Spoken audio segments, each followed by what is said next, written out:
कीजिए कि ये कैसे संभव हो पाया कि मीडिया के कद्दावर लोग, मैं बार बार कहता हूं, वो तमाम लोग जो कहते रहे हैं कि अमित शाह की सीधे दफ्तर में, वो गृह मंत्रालय में मेरी गाड़ी जाती है। मैंने कई संपादकों को, अपने साथ काम करने वाले संपादकों को बड़बोलेपन को देखा है। मंच पर, सार्वजनिक मंच पर संपादकों को बड़बोलेपन को देखा है कि कैसे वो कहते थे कि मनमोहन सिंह जब प्राइम मिनिस्टर थे तो हमारी गाड़ी तो ऐसे जाती थी, जब अटल बिहारी वाजपेयी प्राइम मिनिस्टर थे तो प्रधानमंत्री निवास में हमारी गाड़ी जाती थी और कोई हमें टोकता नहीं था। मैंने एक विश्लेषण आपको पीछे भी किया, ये जानना इसलिए जरूरी है। एक बहुत प्रभावशाली पत्रकार हैं, कैमरे पर वो नहीं आते हैं, लेकिन उनका बहुत बड़ा तामझाम है। अदालत लगाने वाले संपादक के साथ वो काम करते थे, उन्हें निकाल दिया गया चैनल से तो लोग भौचक रह गए। भाई साहब, कई घोटाले में उनका नाम आया। एक बार उनका पुस्तक विमोचन था, पुस्तक विमोचन में उन्होंने पूरा अपना प्रदर्शन किया कि मोदी सरकार में उनकी ताकत क्या है, और यह एहसास वो बार बार दिला रहे थे अमित शाह को भी और राजनाथ सिंह को भी। राजनाथ सिंह के साथ उनके संबंध बहुत बेहतर हैं, ये सब वो सार्वजनिक कर चुके थे। दरअसल मोदी और अमित शाह ने राजनाथ सिंह को भी यह समझा दिया कि ऐसे पत्रकारों से अब आपको दूरी रखनी है, किसी की भी गाड़ी सीधे मंत्रालय में नहीं घुसेगी और किसी की घुसपैठ नहीं होगी ताकि कोई खबर लीक हो जाए। उसके बाद राजनाथ सिंह तक के मंत्रालय में गाड़ी पत्रकारों की गाड़ियों की एंट्री बंद हो गई। ये पीआईबी कार्ड जो आम पत्रकारों को मिलता रहा है, जो पीआईबी होल्डर लंबे समय तक, अब मेन स्ट्रीम मीडिया छोड़ने के बाद भी, इस पीआईबी की जिम्मेदारी जब हमारे पास होती है तो हम पीआईबी जर्नलिस्ट किसी भी मंत्रालय में बेरोक टोक घूमते हैं, लेकिन ये सीधे मंत्री के चैम्बर में घुसने की इजाजत किसी को नहीं होती है। लेकिन ये सब ऐसे ही कहते थे और इसी से खबरें फूटती थी। दरअसल वही आधार होता था कि ये लोग सब खबरें सूंघते थे। अब कल्पना कीजिए, मंत्रिमंडल का विस्तार आज हो रहा है और दोपहर तक पता ही नहीं है, दोपहर तक तो छोड़िए, फ्रंट पेज एक भेज दिया गया कि राष्ट्रपति भवन में ये मंत्रियों की लिस्ट गिर गई है। मीडिया के लिए फ्रंट पेज भेज दिया गया, लेकिन ऊपरी की कोई जानकारी नहीं। रविशंकर प्रसाद भौचक रह गए, कल्पना भी नहीं कर सकते थे। उनके पास भी कांग्रेसी चरित्र वाला व्यवहार रहा है और मीडिया के साथ उनके संबंध बड़े रोचक रहे हैं। खबरें फोड़ने के मास्टर रहे हैं भाई साहब भी। कहा जाता है कि जीजा जी के टीवी में भी बहुत सारी चीजें होती रही है। इन तमाम चीजों को आप कल्पना से परे है कि रविशंकर प्रसाद जिसे लग गया कि अब तो अरुण जेटली स्वर्ग सिधार गए हैं, तो उनके कानून मंत्रालय के लिए उनके लेवल का तो कोई है ही नहीं, तो उनके सामने खड़ा कर दिया गया अरुणाचल प्रदेश के एक नौजवान युवक को, किरण रिजिजू को, जो राज्य मंत्री थे। किरण रिजिजू को कानून मंत्री दिया गया, उन्हें इसकी जानकारी ही नहीं थी। और ये फोन, ये बहुत दिनों के बाद ये था, अब ये चीजें सामने आ रही हैं कि आपको आश्चर्य लगेगा कि चूंकि जेपी नड्डा को इस जिम्मेदारी इसलिए दी गई क्योंकि वो भाजपा अध्यक्ष है और भाजपा में पार्टी अध्यक्ष का की बड़ी महत्ता है। महत्ता इस कदर कि आप कल्पना कीजिए कि जब मोदी 2 की सरकार बनी तो नरेंद्र मोदी और अमित शाह की ज्वाइंट प्रेस कॉन्फ्रेंस की बात कही गई। कांग्रेस ने मजाक करना शुरू किया कि पहली बार मोदी प्रेस के सामने आएंगे। प्रेस के सामने आए, पत्रकारों ने सवाल किया, नरेंद्र मोदी ने कहा कि मेरे बगल में अध्यक्ष जी बैठे हैं और अध्यक्ष जी के सामने में हमारी हैसियत नहीं है बोलने की। आप समझ रहे होंगे अध्यक्ष जी कौन थे? अध्यक्ष जी अमित शाह थे, जिनके बारे में कहा जाता है कि नरेंद्र मोदी के वो हनुमान हैं।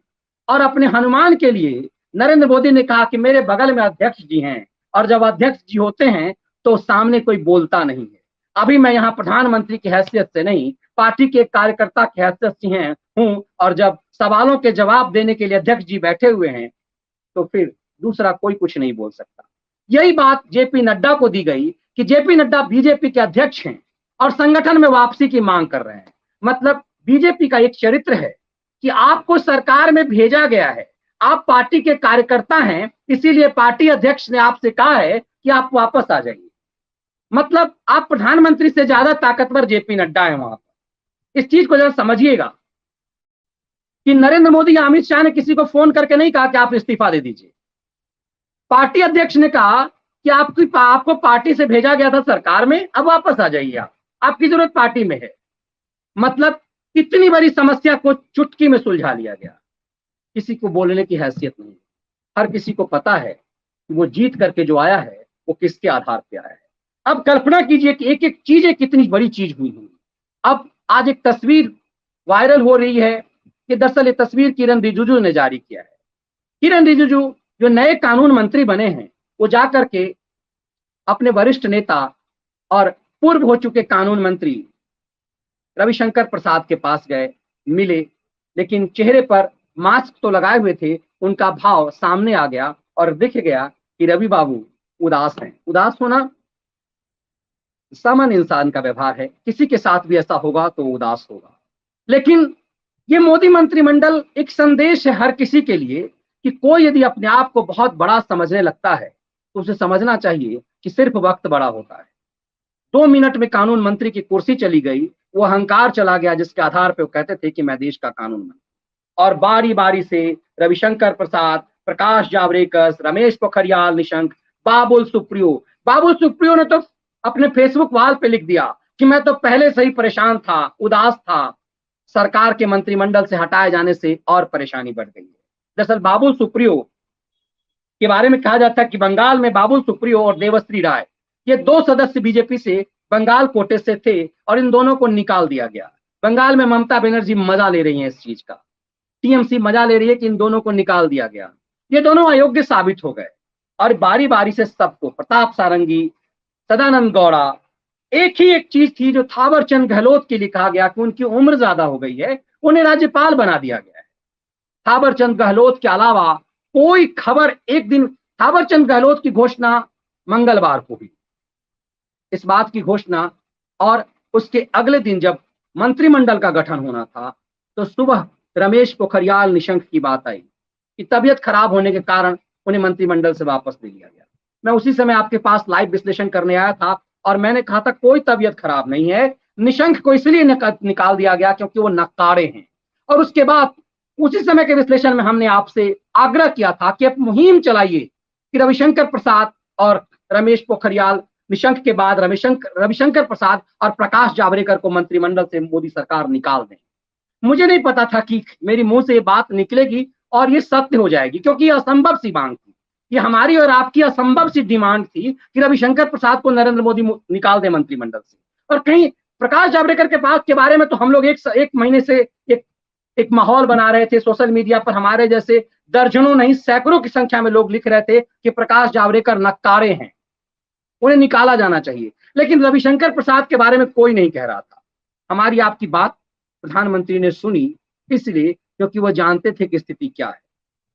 अब इस बात को सोचिए कि क्या ये संभव इतना आसान होता है कि पार्टी का अध्यक्ष फोन उठाएगा, और सोचिए कि कितनी, मतलब कितना छोटा वार्तालाप हुआ होगा। और कल्पना कीजिए कि आज से 5 साल के पहले के रविशंकर प्रसाद की बात आप कल्पना कीजिए तो उनके सामने में जेपी नड्डा की क्या स्थिति रही होगी। मैंने पीछे भी आपको बताया, ये आमने सामने की बात है। मुरली मनोहर जोशी, कई बार जो हमारे पुराने व्यूअर्स हैं वो जानते होंगे, रविशंकर प्रसाद के एटीट्यूड को यदि आप देखेंगे तो चीजें समझ में आएगी। मुरली मनोहर जोशी निरंतर मीडिया वालों को दीपावली मिलन, मतलब दीपावली से पहले बुलाते थे। मुझे पुराने व्यूअर्स को मैंने 3-4 बार ये बातें सुनाई है, मगर आज के संदर्भ में जरूरी है। और थोड़े से बरबोले थे। उसी बैठक में रविशंकर प्रसाद, ये 2013 की कहानी मैं बता रहा हूं आपको, सामने अमित शाह थे और हम सब कुछ पत्रकार थे। अमित शाह की उस समय उतना बड़ा कद तो था नहीं, वो यूपी के प्रभारी थे उस समय में, यूपी के प्रभार उन्हें दे दिया गया था। और ये चीजें आ गई थी सामने में कि कैसे, मुझे ध्यान नहीं आ रहा, शायद यूपी का प्रभार भी उन्हें उस समय नहीं मिला था। उस समय वो दिल्ली में बस ऐसे ही विचरण, मगर ये था कि नरेंद्र मोदी प्रधानमंत्री पद के उम्मीदवार कमोबेश बनने वाले थे, ऐसा ही कुछ था। उसमें पूछा गया, किसी एक टीवी पे आने वाले एक प्रिंट के पत्रकार ने पूछ दिया मुरली मनोहर जोशी से कि बनारस से सुना है नरेंद्र मोदी को टिकट दिया जा रहा है। उन्होंने कहा किस पार्टी से चुनाव लड़ेगा मोदी, किस पार्टी से लड़ेगा। ये कटाक्ष था कि बनारस से तो मैं ही लड़ूंगा, ये बातें बेकार है। उसी के थोड़ी देर बाद वहां अमित शाह पहुंचे, बुलाहट उन्हें भी थी, और अमित शाह के सामने में पींगे गड़ रहे थे रविशंकर बाबू, और पूरी मीडिया की टीम थी वहां पर। बहुत सलीके से अमित शाह ने उन्हें एक तरह से बेइज्जत किया। दरअसल वो ये एहसास करा रहे थे कि सुप्रीम कोर्ट में अमित शाह के लिए हमने फाइट किया, हमने नरेंद्र मोदी के लिए फाइट किया अदालतों में। आपने पढ़ा होगा, ऐसा कुछ कह रहे थे।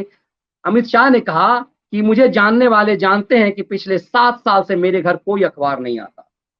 आप पता कर लीजिए कि किसी हॉकर ने हमारे घर में पिछले 7 साल से कोई अखबार नहीं दिया है। दरअसल ये बताना था रविशंकर बाबू को औकात, और उस समय चेहरा जैसा लगा शून्य पड़ गया।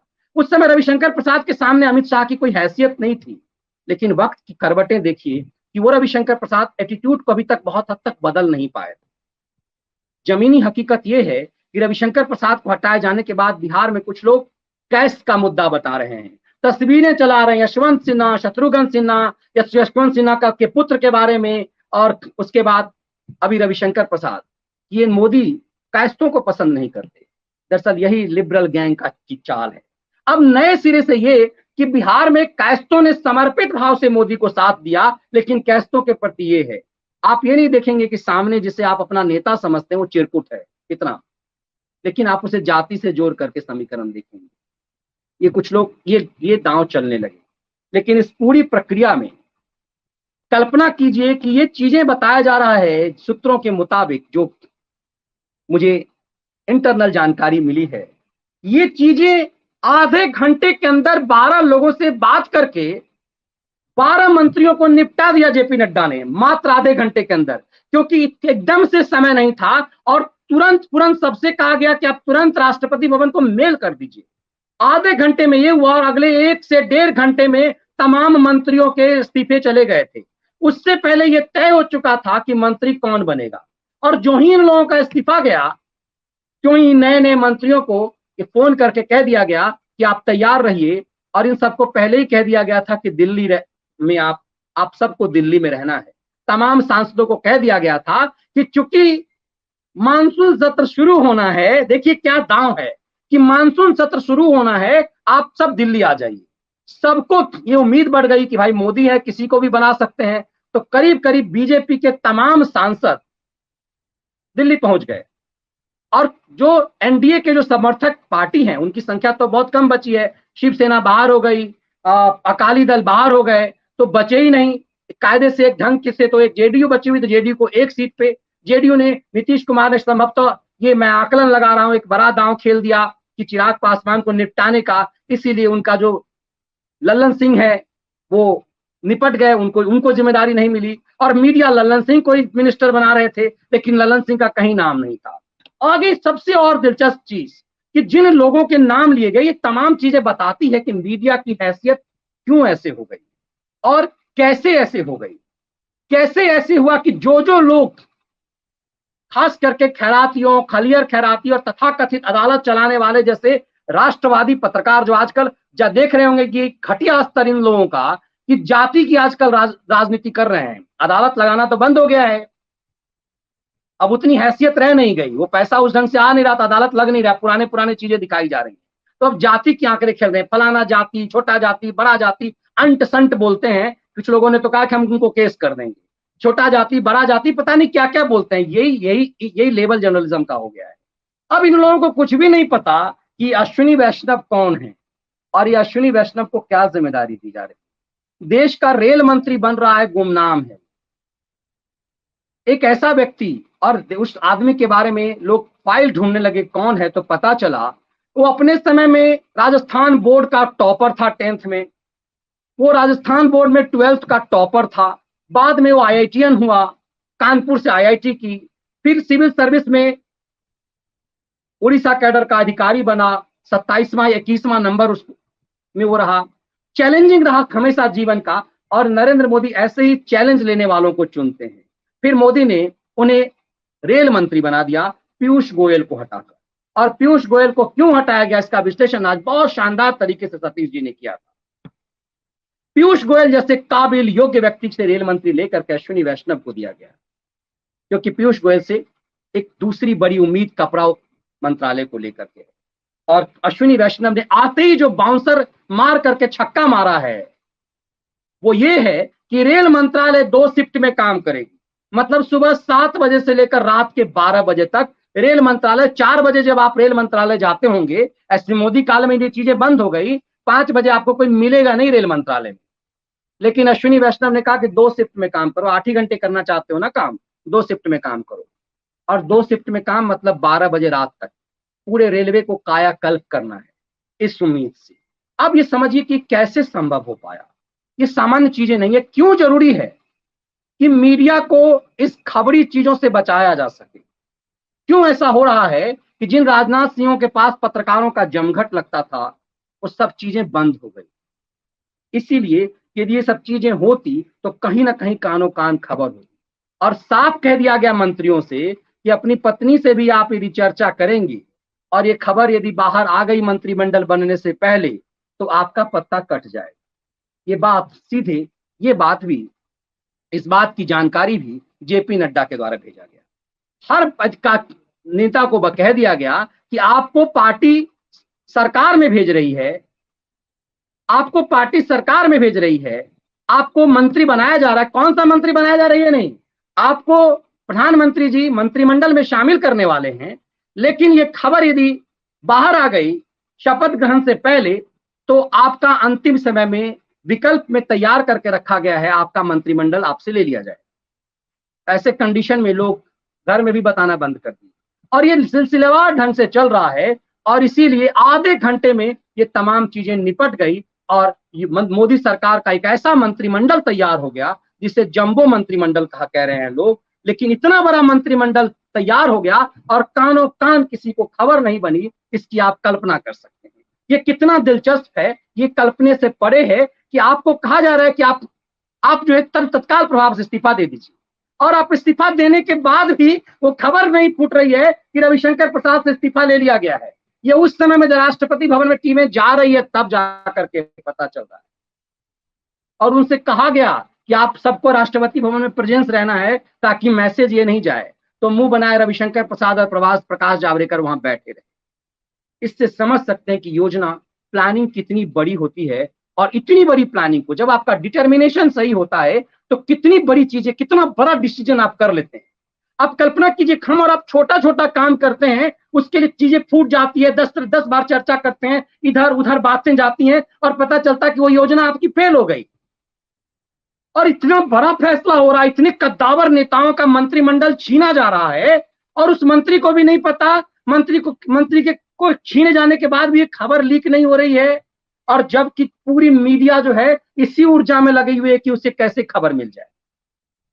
किसी को इतना बड़ा मोदी सरकार में मंत्री बनाया जा रहा है और वो मुंह नहीं खोल पा रहा है, वो इसकी चर्चा नहीं कर पा रहा है, इसलिए उसे लग रहा है कि यदि कहीं बात लीक हो गई तो सरकार में नहीं जा पाएंगे। सोचिए, इतना बड़ा चीज, इतनी बड़े बड़े फैसले हो जाते हैं और कहीं चू तक नहीं पता चलता है, तभी काम हो पाते हैं। तब आपको लगता है कि ये चीजें जो आपको मिली है उसके मायने क्या है और तब आप डिटर्मिनेशन से कैसे काम करते हैं। तब आपको लग जाएगा कि क्यों ये तमाम चीजें, ये किस तरह से संभव हो पाती है, कैसे ये चीजें हो पाती है और सरकार ये कैसे कर पाती है। अब आपको समझ में आएगा कि इतना बड़ा फैसला सरकार ने कैसे चुटकी भर में कर लिया।